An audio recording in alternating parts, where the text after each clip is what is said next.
안녕하십니까. 프리통계학 2 24-2학기 치터링 강의 시작해 보도록 하겠습니다. 저도 이렇게 강의를 찍어보거나 하는 게 처음인데요. 그래가지고 초반에는 좀 미숙할 수도 있어서 좀 짜치더라도 양해를 부탁드리고요. 제가 이렇게 굳이 강의를 남기는 이유는 제가 프리통계학 2를 수강을 할 때 이렇게 교수님이 영어로 설명을 해 주시기도 하고, 그리고 이렇게 좀 한글로 배우면 쉬운 내용이 영어로 배우면은 좀 알아듣기가 어렵고 이해하기가 어려운 부분이 있어서 제가 조금 더 간략하게 설명을 드리면 우리 큐티 분들이 조금 더 이해하기가 쉽지 않을까, 그런 마음에 영상을 남겨봅니다. 일단 우리가 수리통계학 2에서 뭘 배우는지에 대해서 알아볼 건데요. 그러니까 우리가 이제 통계학 입문을 처음 배울 때 그런 이제 순수한 감성으로 접근을 해 보도록 하겠습니다. 처음에 보면 제가 이렇게 큰 틀이라고 적어 놨는데요. 수리통계학 1이랑 수리통계학 2의 차이는 뭐냐면, 통 1은, 통 1은 약간 확률론, 우리가 수리통계학 1에서 뭘 배웠는지 생각을 해보면, 약간 어떤 분포, x가 어떤 분포를 따를 때, 이거에 대해서 x가 특정 어떤 값을 가질 확률에 대해서 구하는 방법을 배웠죠. 그래가지고 막 적분하고, 뭐, 변수 변환하고, 막 그런 식으로 분포를 다루는 방법을 배웠습니다. 근데 다시 생각해보면 우리가 알고 있는 통계학이라는 게 사실 그런 느낌이 아니죠. 진짜 통계학은 그렇게 수리통계학 1에서 배운 베이스를 사용해서 우리에게 모집단, 그리고 파라미터, 포퓰레이션과 파라미터가 주어지고, 그리고 그 모집단을 전부 조사할 수 없기 때문에 특정 수의 표본이 주어졌을 때 표본을 이용해서 파라미터를 구하는 거, 그러니까 추정하는 게 목표겠죠. 수리통계학 1에 비교해서는 조금 더 통계학에 가까운 내용을 배우게 됩니다. 그래서 우리는 수리통계학 2의 처음부터 끝까지, 5장부터 7장까지는 전부 이 샘플을 이용해서 파라미터를 추정하는 걸 배우게 됩니다. 이게 그냥 뭐 포퓰레이션 파라미터 샘플 이렇게 말을 하니까 잘 와닿지가 않는데, 이를테면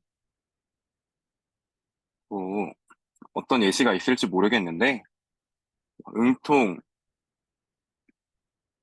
사람들 중에 뭐, 음, 뭐 키의 평균을 조사하고 싶다.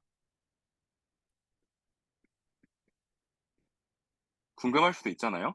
그래가지고 이런 걸 구해서 뭐 다른 단과대, 뭐 경제 이런 애들이랑 비교를 해서 우리가 조금 더 크면 좋겠지만, 음, 비교를 해볼 수가 있겠죠.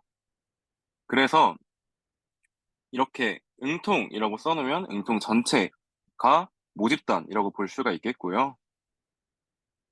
그리고 키에 해당을 하는 것, 키의 평균에 해당을 하는 게 이제 파라미터, 모수입니다. 그리고 이 응통 전체를 조사하는 거는 귀찮잖아요.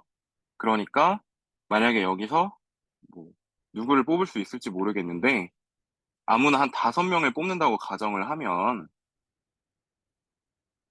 5명을 뽑아가지고 평균을 구해보겠다고 가정을 하면 그게 표본이 되는 거겠죠.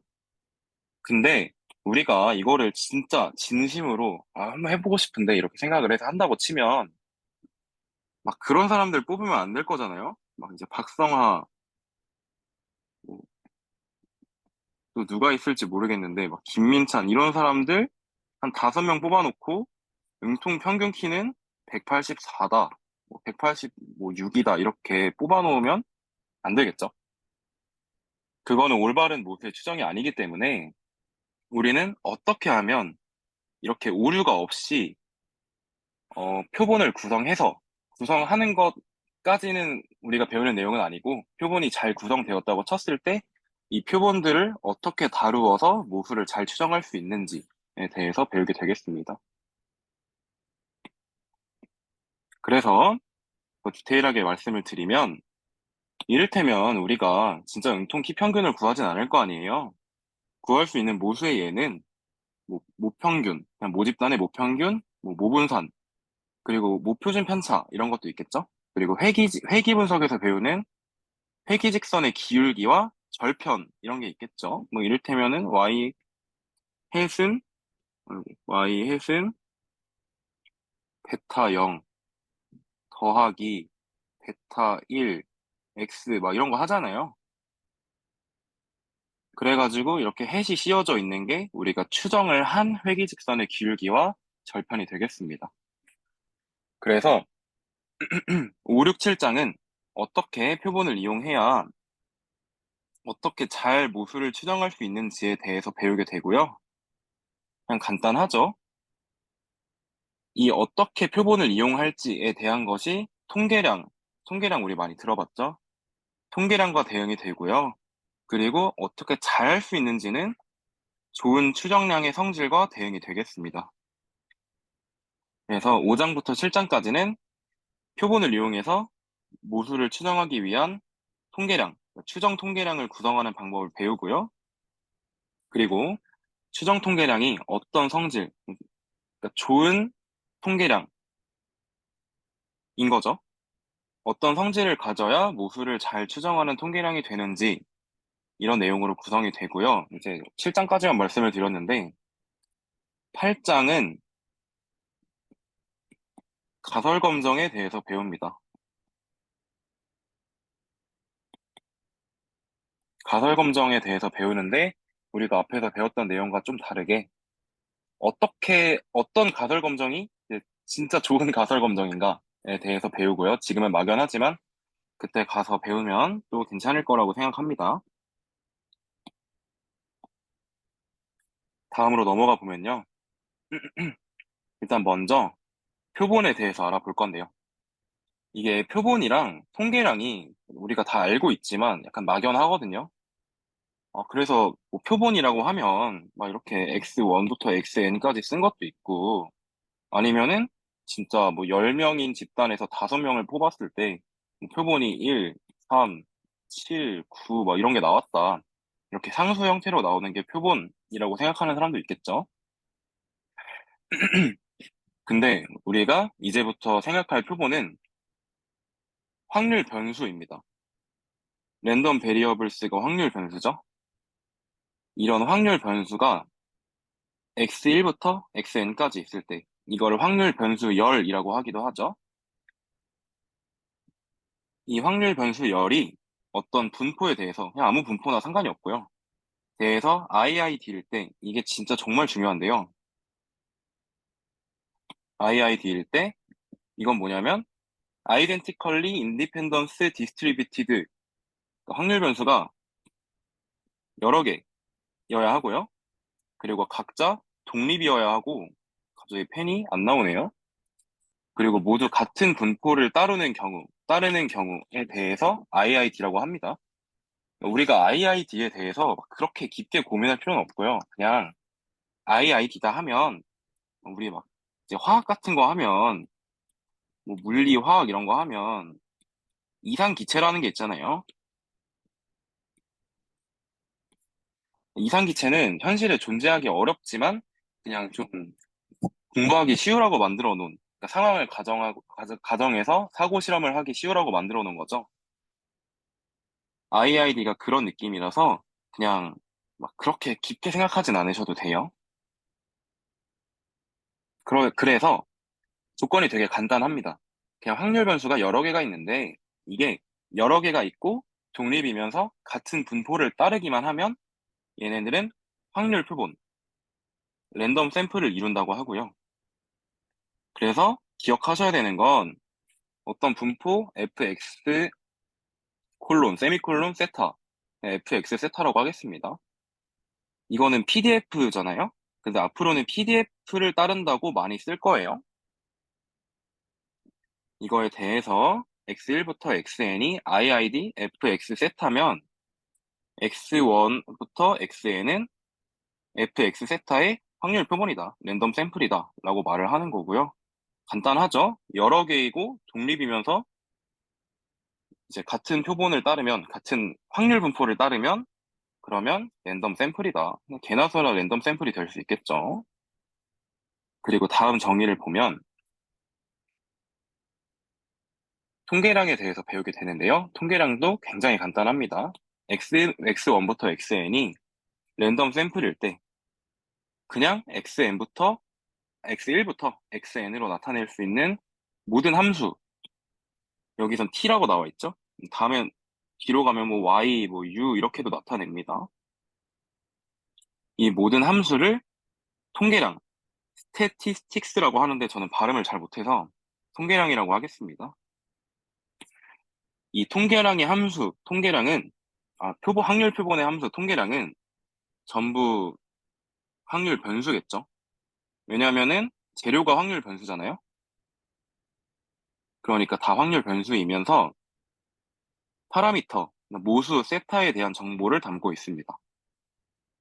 그래서 이 정보를 담고 있기 때문에 우리가 세타를 추정하기 위해서 이렇게 표본을 뽑고 통계량을 구성하게 되는데요.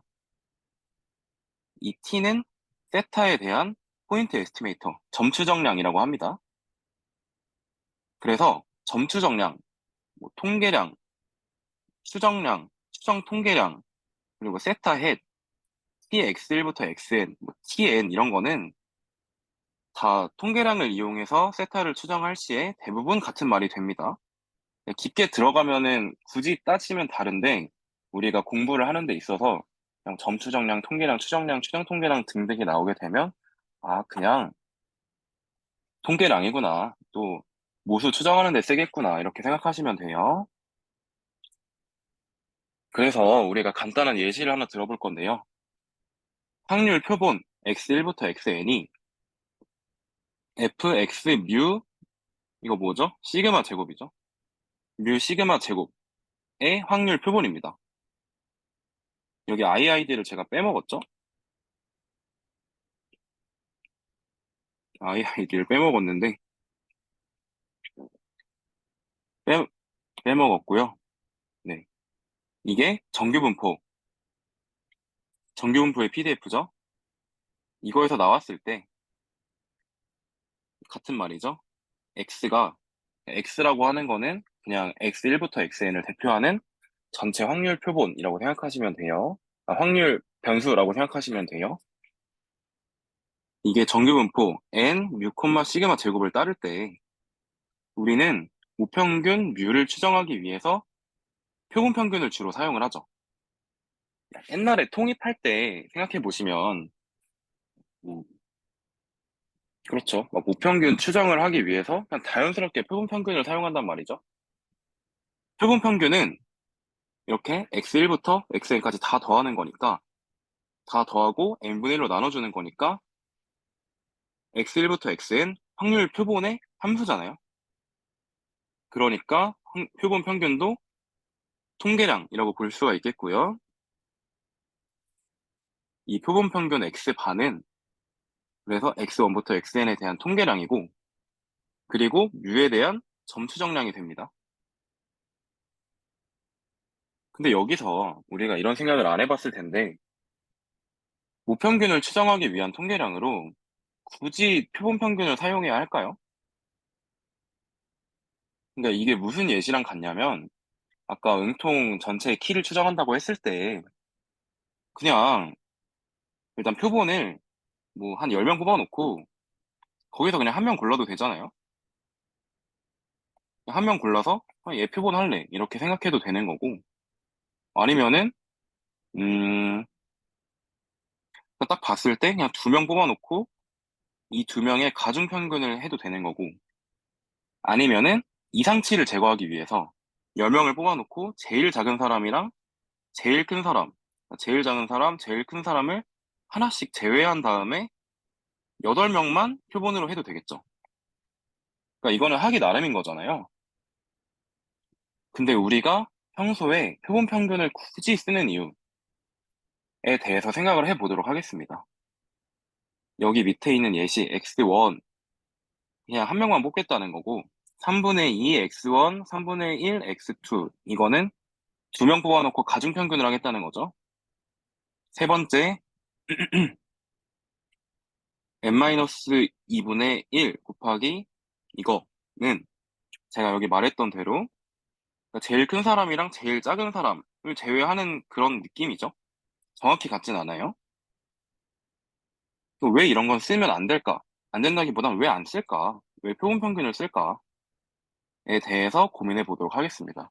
이게 왜 그러냐면, 먼저 좋은 추정량의 성질에 대해서 알아야 하는데요.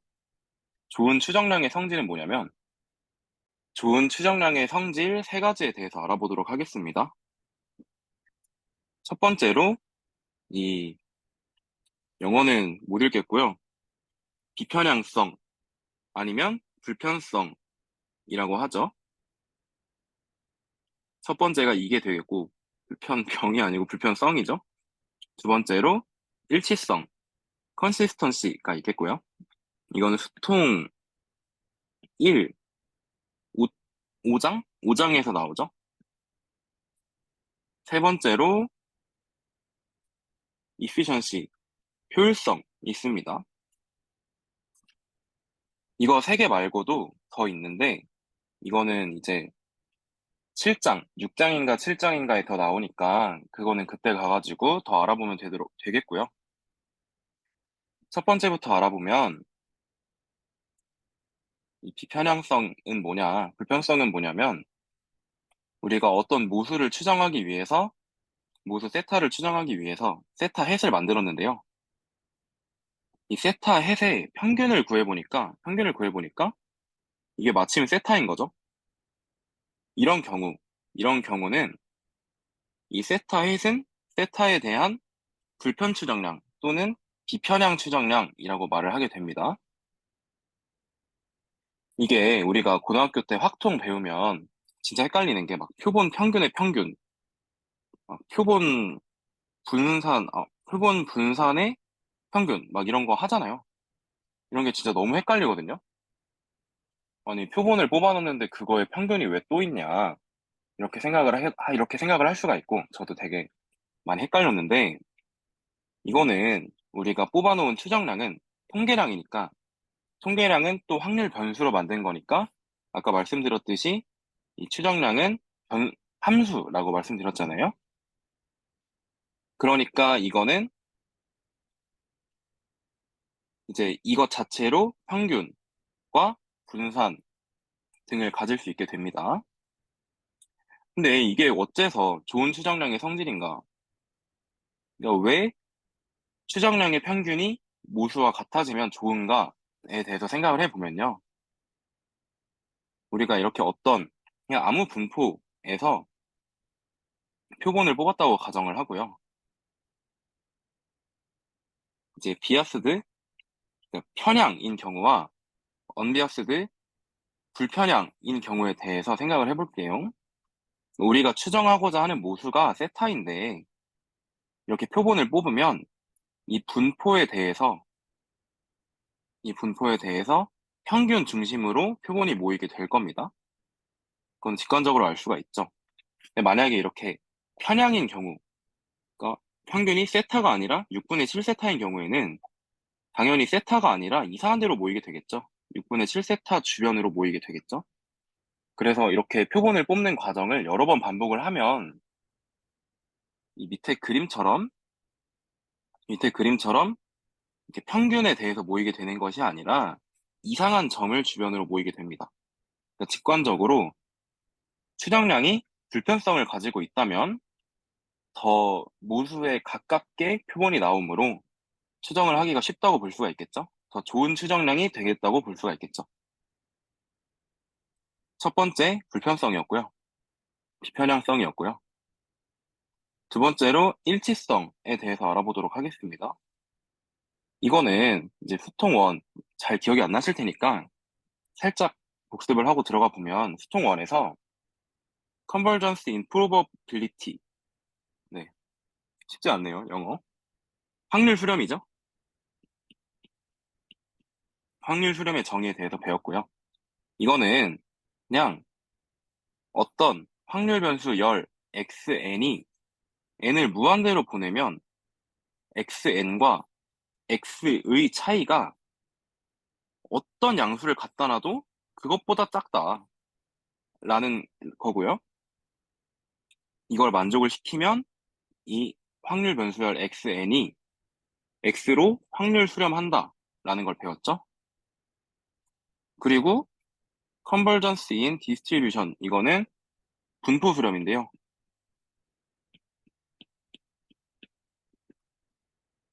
이거는 이제 확률 변수열 xn의 CDF 누적 분포 함수죠. 이거가 이 x의 누적 분포 함수로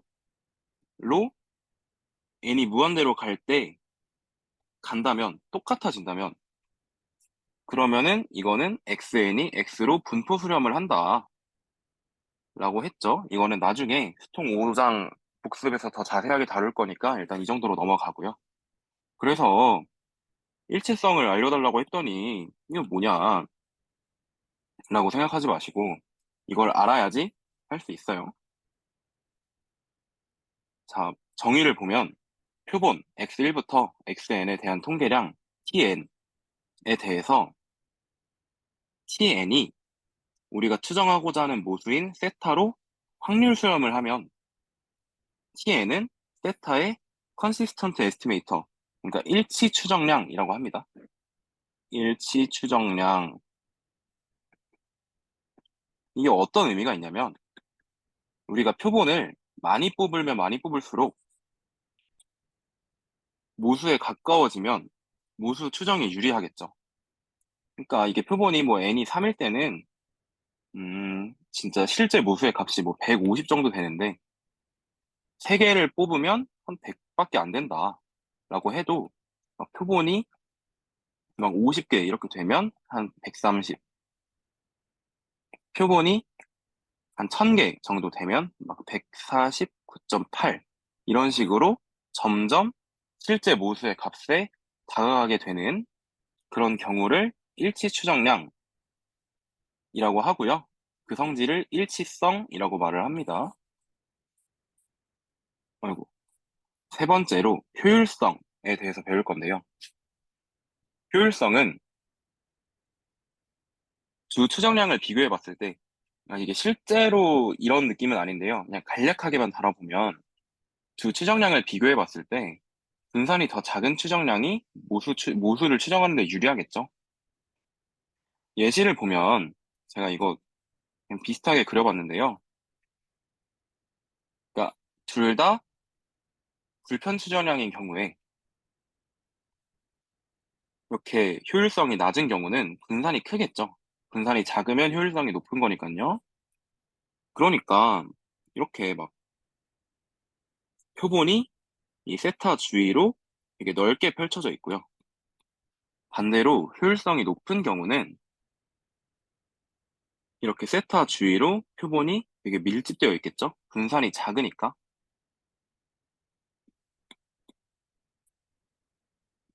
어, 이게 아니고 분산이 작으니까. 그렇기 때문에 우리가 직관적으로 왜 분산이 작고 효율성이 높으면 모수 추정에 유리하냐 이거에 대해서 알 수 있게 됐죠. 이 효율성에 대한 정의는 6장에서 배우는데 지금 우리가 생각해 봐야 될 거는 아니 그러면 이 추정량이 얼마나 효율적일 수가 있느냐? 분산이 0일 수도 있잖아요. 근데 상식적으로 분산이 0인 건 말이 안 되겠죠? 왜냐면 추정량은 통계량이고 확률 변수니까요. 그러니까 이게 효율적이면 그래서 얼마나 효율적인데? 라는 질문 정도를 던지고 갈 수 있겠습니다. 이 대답은 6장에서 알 수 있고요. 우리는 지금 뭐에 대해서 생각 중이었냐면 그래서 이거는 왜 안 되냐에 대해서 생각 중이었죠.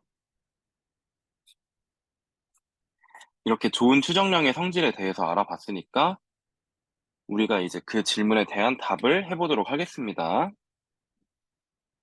그래서 왜 이거 쓰고 이거 안 쓰냐? 왜 좋은 추정량일까? 라고 물어본 이유는 당연히 좋으니까 쓸 거잖아요. 표본 평균을. 그쵸? 왜 표본 평균이 이것보다 더 좋은 추정량일까 생각을 해보도록 하겠습니다. 첫 번째로 불편성 측면에서 보면 이 표본 평균의 평균은 뮤, 그러니까 우리가 추정하고자 하는 모수로 가죠. 모수가 되죠. 표본 평균의 평균은. 그러니까 이 표본 평균은 불편성을 가지고 있다고 볼 수 있겠고요. 그리고 다른 예시인 x1도 이것도 fx, 이것보다 x1이 정규분포 6, 시그마 제곱을 따르니까 평균이 같게 되겠고요. x1의 평균도 뮤가 되겠고, 그리고 아까 제일 큰 놈, 제일 작은 놈, 두 개 자른 이 형태도 계산을 해보면, 그러니까 각각 계산해보면, 이제 n-2분의 1 곱하기 n-2 곱하기 뮤가 되니까 이것도 뮤가 돼서 얘도 불편 추정량이 되겠고요. 마지막으로 이렇게 가중평균을 한 형태도 당연히 아까 했던 것처럼 뮤가 나오겠죠? 그러니까 이 네 개는 전부 불편 추정량입니다. 다음으로 효율성 측면에서 생각을 해보면 이 표본 평균의 분산은 우리가 n분의 시그마 제곱으로 알고 있죠? 이게 왜 그러냐면 옆에서 써놨듯이 이거를 직접 계산해 보면 이 상수가 바깥으로 나와서 제곱이 되고 그리고 x1부터 xn은 iid니까 공분산이 0이고 직접 다 더해주면 이렇게 되니까 n분의 시그마 제곱이 되겠죠. 그리고 x1의 분산은 그냥 시그마 제곱이죠. 그리고 이 가중평균한 형태의 분산은 이렇게 계산을 직접 해보면 9분의 5 시그마 제곱이 되겠고요. 그리고 마지막으로 이 형태의 분산을 구해보면 이거는 n-2분의 1 시그마 제곱 이것도 직접 계산해 볼 수 있겠죠? 이거랑 똑같은 방법으로. 그러니까 이거의 대소를 비교해 보면 n이 충분히 큰 경우에 n분의 시그마 제곱의 분산이 n분의 시그마 제곱이 가장 작죠? n이 충분히 크면요. 일단 얘가 얘보단 작고 얘가 얘보다도 작고 얘랑 얘는 비교를 해봐야겠지만 n이 크면 얘가 더 작겠죠. 그러니까 n이 충분히 큰 경우 표본 평균이 가장 효율적인 수정량이 되겠습니다.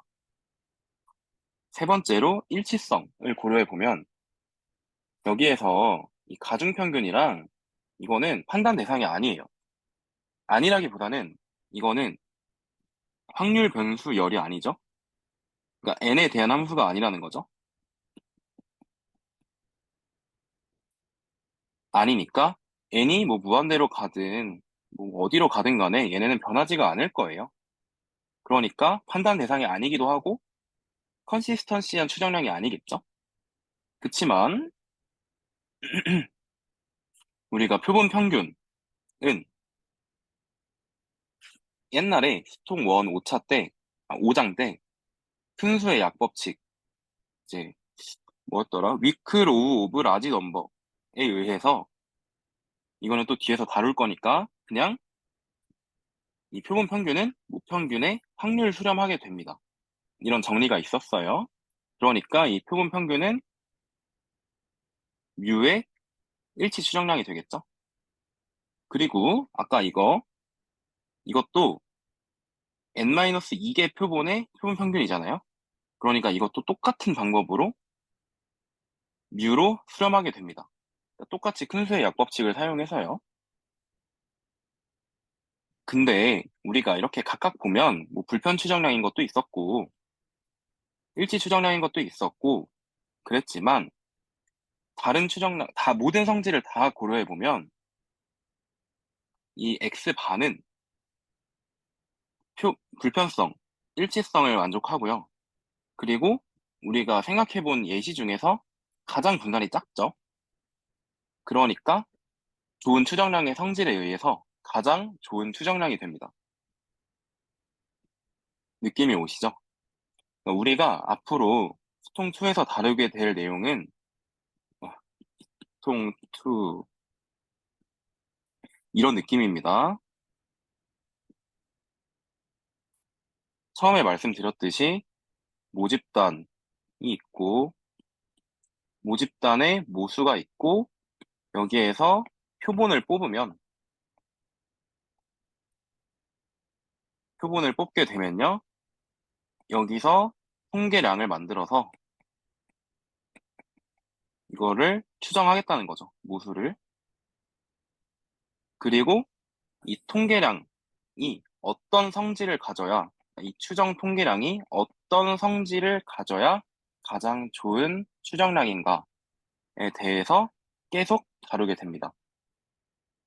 이제 앞으로 배울 내용은 그러니까 이거는 아까 처음에 말씀드렸듯이 약간 통입 감성으로 그냥 즐겁게 간 거지만 앞으로 이거에 대해서 수학적 정의를 내리게 될 겁니다.